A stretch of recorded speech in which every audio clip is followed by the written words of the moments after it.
Welcome to another edition of Smart Chat here on YouTube.com. Hope all is well. Do want to give you some of my raw thoughts from January the 21st of 2019. Haven't done, raw thoughts in quite some time. This is actually the go-home show before the Rumble. A couple things. This is not really just, it's more it's kind of a little bit across the board here. First thing, the opening segment, you had Finn Balor, you had Brock Lesnar, you had Braun Strowman, all at the ring, in the ring. How it opens up, Paul Heyman cut in a damn good promo as usual, talking about how pretty much in story and lump sum, how Brock Lesnar is almost like a Goliath, and Finn Balor is David. How he gives Finn Balor credit for defeating the second best superstar in the WWE, John Cena. First one is Brock Lesnar, according to Paul Heyman. And pretty much how it sets up is, he's saying that, what Finn Balor did was great, but he has no chance against Brock Lesnar, long story short. Vince McMahon then comes out, and he's saying, that he just doesn't think that Finn Balor has what it takes. Second week in a row that, Vince McMahon has come out to the ring and said that. Finn Balor, Braun Strowman then comes out saying, listen, that he's upset. He should be facing Brock Lesnar at Royal Rumble. But what he will do is he will win the Rumble and he will then face Brock Lesnar. Finn Balor then comes into the ring saying, pretty much that no one has faith in him. No one has confidence in him. And he will prove everyone wrong. Everyone wrong. He'll prove Vince wrong. He'll prove Braun Strowman wrong. He said he will do one thing that Braun Strowman has not done, and that's beat Brock Lesnar. This is being kind of set up to a lesser degree. If you remember the Daniel Bryan storyline where everyone was kind of keeping him down and no one believed in Daniel Bryan because of his size. It's similar to a lesser degree. Kind of obviously not much time to build this storyline. But it's kind of along the same premise that Finn Balor is small, no one believes in Finn Balor, and that he can't get it done. Finn Balor is saying that he will prove everyone wrong because they don't know who Finn Balor truly is. And listen, and rumor is that Brock Lesnar actually picked this guy. He picked Finn Balor to wrestle against. And ultimately, I think what is happening here, my just honest opinion, Braun Strowman will be still the champion. It's just that they're maybe looking to do this on a grander stage. Not that Royal Rumble is not a grand stage. Maybe they're looking to put the belt on Braun to get the most reaction, the most pop at, let's say, a WrestleMania. So I think they're taking the scenic route with Braun Strowman. And I don't think that Finn Balor will defeat Brock Lesnar at Royal Rumble. I think there'll be some type of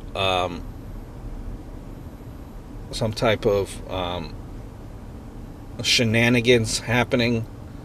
Maybe an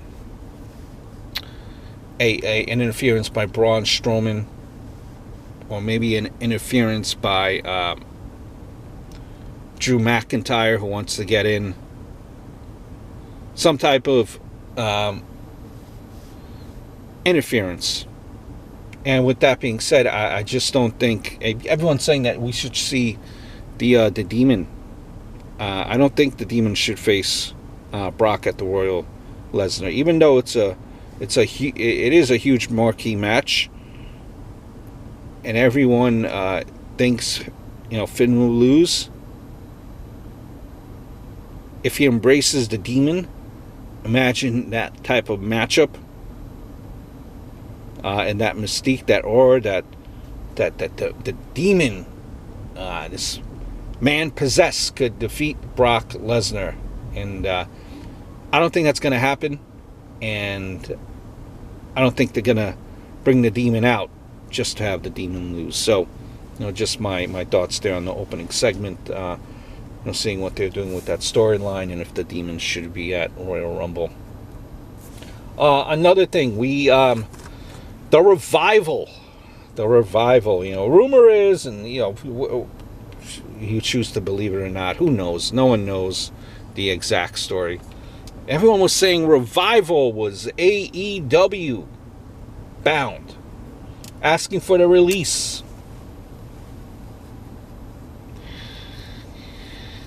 The thing is, and the same Dirt Sheets was saying that the Revival were upset with their position in the company, how they're looked upon as a tag team. What they had in NXT has not translated into the WWE. Listen, they've been in the title picture now for a good couple of weeks, and the problem is with the Revival, they get an indifferent. The crowd is indifferent. They get no boos. They get no cheers. They're really indifferent reaction. Same type of reaction that Gable and Rude have been getting. Indifferent. No one seems to care. No one boos. No one cheers. Maybe, Gable and Rude are a little bit, I take that back, they get some type of reaction. That entrance that Rude has, and Gable, crowd sings along and gets into it. But after that, there's really nothing. I mean, the Revival, of all you fans that were behind the Revival, and yeah, Revival, you asked for your release. Show Vince. Where was that support for the Revival from the crowd last night? Nothing there. Nothing. And they've been getting their shot at the title for quite a couple weeks now. But there's no reaction. Indifferent. And I heard this too, and I agree with this, that part of the problem, you're going to tell me, the writers make them look like jobbers, schmucks, but that gimmick that you have, they need something, the Revival, they need some type of a phrase, or they need to do something to connect with the crowd. Maybe put them in comedy sketches. Everyone's knocking what heavy equipment that they've been, or heavy machinery, they've been around and been involved in comedy sketches on Raw and SmackDown. But hey, that's something where the fans could connect to them to some degree. It's something that they could use as a reference point. Maybe the Revival needs to do that, because their gimmick, and I heard this too, that their gimmick does not help them. It does not help them.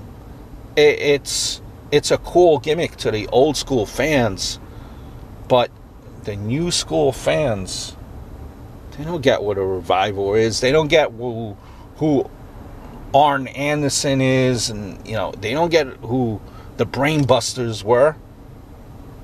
You need something, and the Revival just do not have that.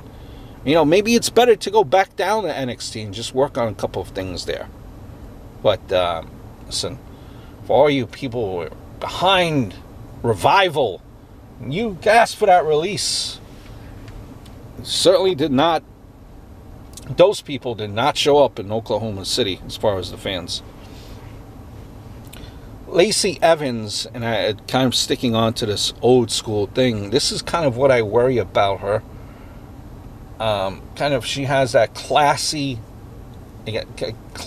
but tough kind of act. I just worry that the fans are the fans going to be able to connect with her in a sense of her gimmick, the way she's dressed. Fans watching nowadays, they don't know from what era that is.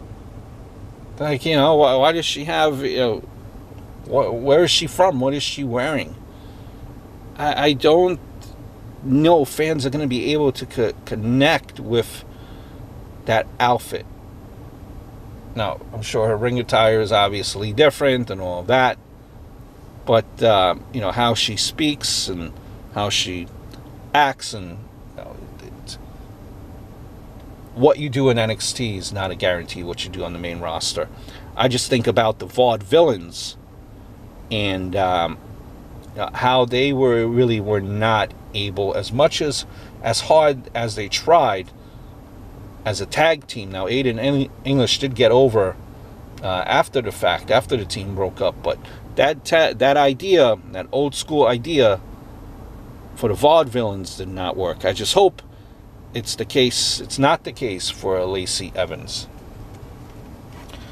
A moment of bliss.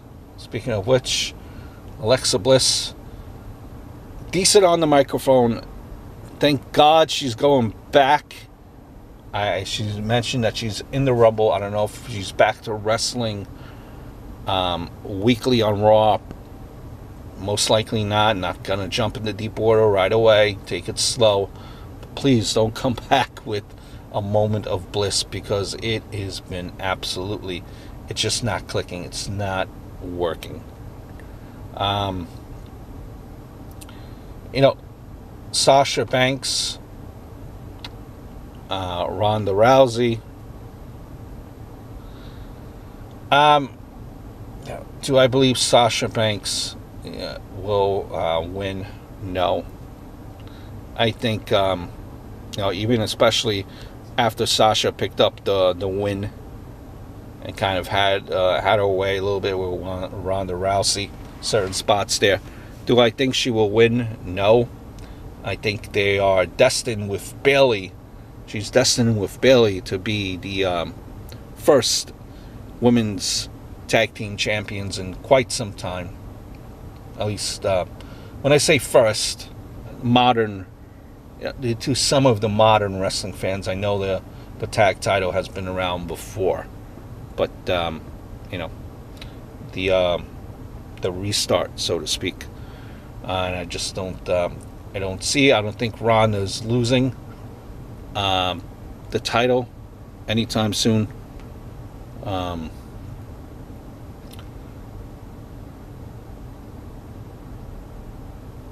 And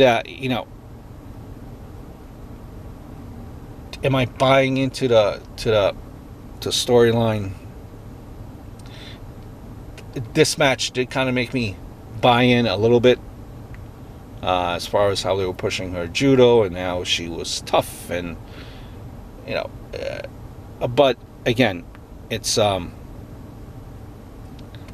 to see Ronda losing this title anytime soon.